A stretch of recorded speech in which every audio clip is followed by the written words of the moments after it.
Before we begin, we publish new content every day. So be sure to subscribe to our channel and ring the bell to get notified about our latest videos. When I asked what time my son's funeral would be, my daughter-in-law replied, "He's long gone," and then hung up the phone. I stood there in my kitchen, holding the receiver against my ear long after the dial tone started, wondering how 28 years of being a mother could end with such casual cruelty.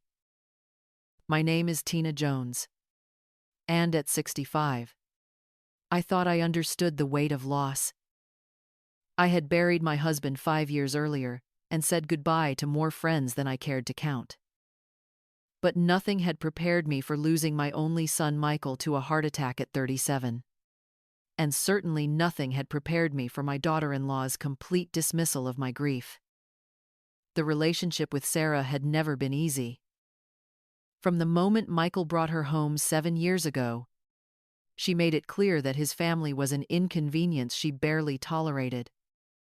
She would roll her eyes when I called, interrupt conversations when I visited, and gradually convince Michael that I was too involved in their lives. I watched my son slip away little by little, our weekly dinners becoming monthly, then holiday only, then awkward phone calls where he sounded eager to hang up. I told myself it was normal. Young couples needed space. I swallowed my hurt and tried harder to be the mother-in-law she might accept.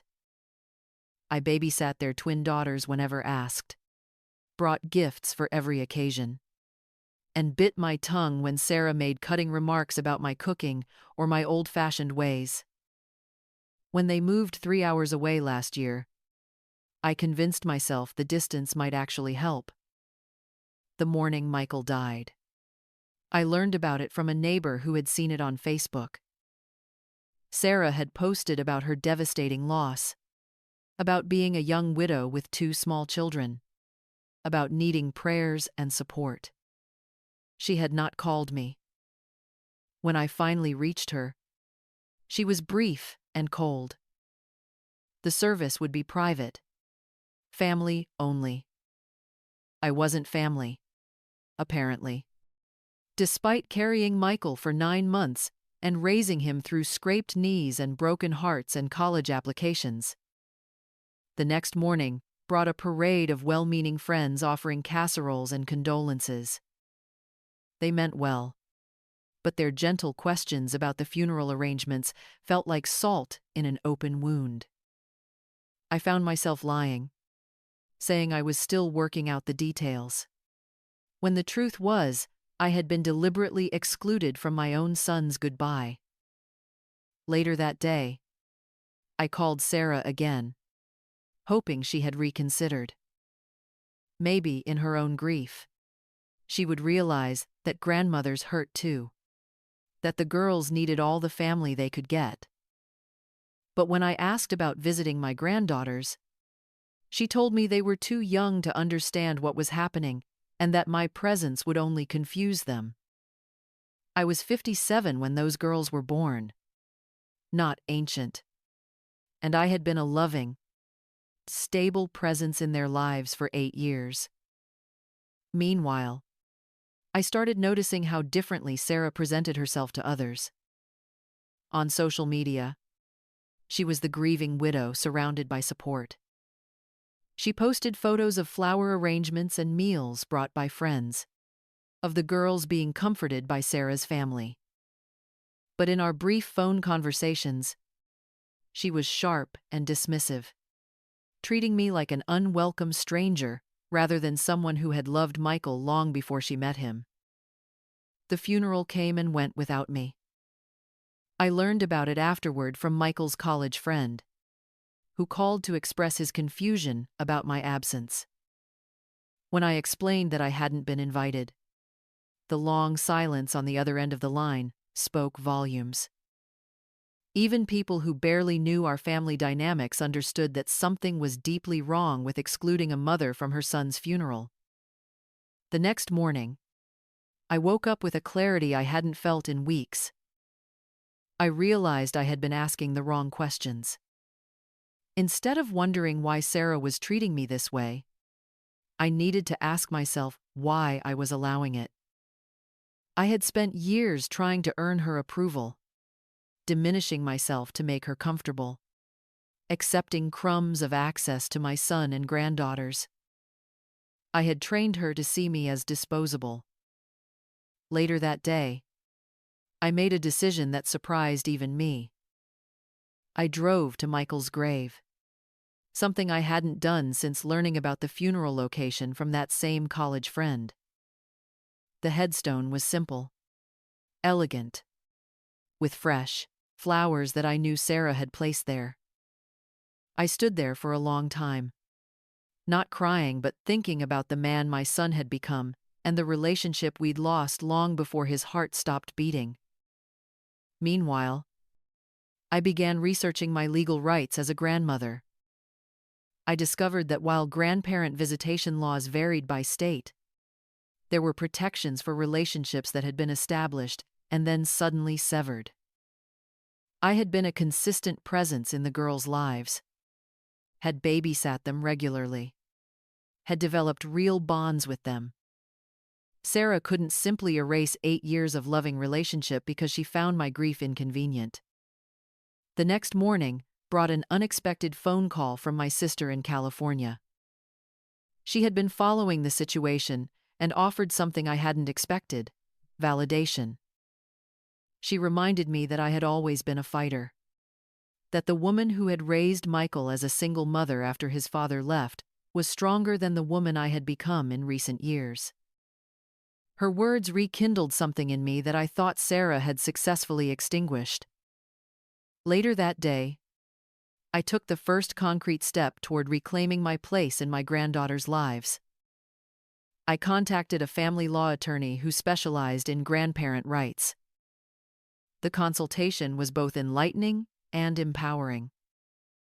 I learned that my consistent involvement in the girls' lives gave me standing to petition for visitation rights. More importantly, I learned that Sarah's complete cutoff of contact immediately after Michael's death actually strengthened my case. Meanwhile, I began documenting everything: photos of birthday parties I had attended, receipts for gifts I had given, texts from Michael thanking me for watching the girls. I realized I had been accumulating evidence of my loving relationship with my granddaughters for years without even knowing it. Every grandmother's brag book became potential courtroom evidence. The next morning, my attorney filed the petition for grandparent visitation. Within hours, Sarah called, furious and threatening. She accused me of trying to cause more pain during an already difficult time, of being selfish and vindictive. But for the first time in years, I didn't apologize or back down. I calmly told her that my granddaughters had already lost their father and shouldn't have to lose their grandmother too. When she hung up on me, I felt something I hadn't experienced in months: peace. Later that day, I began preparing for what I knew would be a difficult legal process. But I also began preparing for something more important: becoming the grandmother my granddaughters deserved, not the one Sarah had tried to mold me into. I started therapy to work through my grief and the years of emotional manipulation I had endured. Meanwhile, the legal process moved forward steadily. Sarah's attorney tried to paint me as an interfering grandmother who had overstepped boundaries, but the evidence told a different story. Teachers spoke about how the girls lit up when I picked them up from school. Their pediatrician testified about my presence at medical appointments. Even some of Sarah's own friends admitted that the girls had always seemed happy and comfortable with me. The next morning, after the first court hearing, I received an unexpected call. It was Emma, my 8-year-old granddaughter, calling from a friend's phone because she missed me and wanted to know why I hadn't been around. Her innocent questions broke my heart and strengthened my resolve simultaneously. She didn't understand why Grandma Tina had suddenly disappeared from her life. Later that day, I realized that this legal battle had become about more than just seeing my granddaughters. It had become about reclaiming my identity as a woman who didn't need anyone's permission to love her family. I had spent so many years trying to be the perfect mother-in-law that I had forgotten how to be myself. Meanwhile, the court-ordered mediation sessions began. Sitting across from Sarah in that sterile conference room, I saw clearly for the first time how much anger and resentment she had been carrying. Her complaints about my involvement weren't really about boundaries. They were about control. She had wanted Michael all to herself and had systematically worked to isolate him from anyone who had loved him before her. The next morning brought the mediator's recommendation: structured visitation that would allow me to maintain a relationship with my granddaughters while respecting Sarah's role as their primary guardian. It wasn't everything I had hoped for, but it was a beginning. More importantly, it was recognition that my love and my loss mattered. Later that day, I had my first supervised visit with Emma and Sophie in nearly 4 months. They were initially shy, confused by the formal setting and the social worker's presence. But within minutes, they were chattering about school and friends and asking if I still made those chocolate chip cookies they loved. Their easy affection reminded me why this fight had been worth every difficult moment. Meanwhile, I continued my therapy sessions, working to understand the patterns that had led me to accept such diminished treatment for so long. I learned about emotional manipulation, about how abusers often isolate their victims from support systems, about how grief can be weaponized to control others. Understanding Sarah's tactics helped me develop strategies to protect myself from future manipulation. The next morning, I woke up feeling something I hadn't experienced in years: genuine hope. Not the desperate hope that Sarah would suddenly become kind, but the solid hope that came from taking action on my own behalf. I had learned to advocate for myself and my relationships without apology. Later that day, during my second visit with the girls, Emma asked if I was coming to her school play next week. The question caught me off guard, and I had to explain that I would need to check with their mother first. Emma's confused expression reminded me that children don't understand adult power games. To her, of course, Grandma Tina would come to her play. Meanwhile, I made a decision that surprised my attorney and probably would have shocked the old me. I called Sarah directly and asked permission to attend Emma's play. Not because I legally needed to, but because I wanted to model for my granddaughters how adults could work together even when they disagreed. Sarah's grudging consent felt like a small victory. The next morning of the school play, I arrived early and sat in the back row, giving Sarah plenty of space while still being present for Emma. When my granddaughter spotted me in the audience, her face lit up with pure joy. In that moment, I knew that all the legal fees and difficult conversations had been worth it. Later that day, as the structured visits became more natural and the girls relaxed into our renewed relationship, I began to understand that this experience had taught me something valuable about love and boundaries. Real love doesn't require you to diminish yourself. Real love sometimes requires you to fight for the relationships that matter most. Meanwhile, my relationship with Sarah remained cordial but distant. We would never be friends, and I had finally accepted that some people are incapable of the empathy required for healthy family relationships. But I had also learned that her inability to appreciate my role in Michael's life said nothing about my worth as a mother or grandmother. The next morning marked 6 months since Michael's death, and 4 months since I had begun fighting for my place in my granddaughters' lives. The grief was still there, would always be there, but it no longer felt like a weight trying to drag me under. Instead, it felt like a companion, a reminder of how deeply I had loved my son.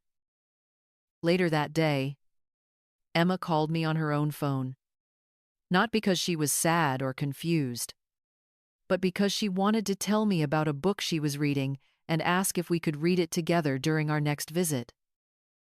The casual normalcy of the call felt like a miracle. We had rebuilt our relationship one conversation at a time.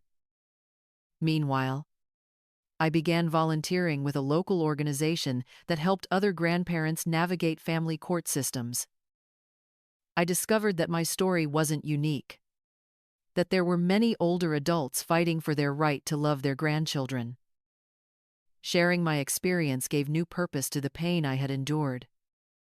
The next morning, I looked in the mirror and saw someone I had almost forgotten, a strong woman who knew her own worth.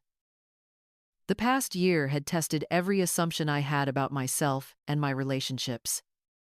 But I had emerged more authentic and more resilient than before. Later that day, during one of our regular visits, Sophie asked if I was happy now. The question came from nowhere and everywhere at once. Was I happy? I was sad about Michael. Probably would be forever. But looking at my granddaughters' faces, feeling secure in my place in their lives, knowing that I had fought for love and won, I realized the answer was yes.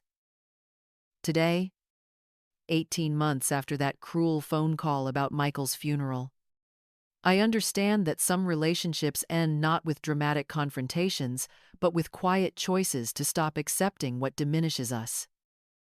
I chose to stop allowing Sarah to define my worth as a mother and grandmother. I chose to stop apologizing for loving my family deeply and openly.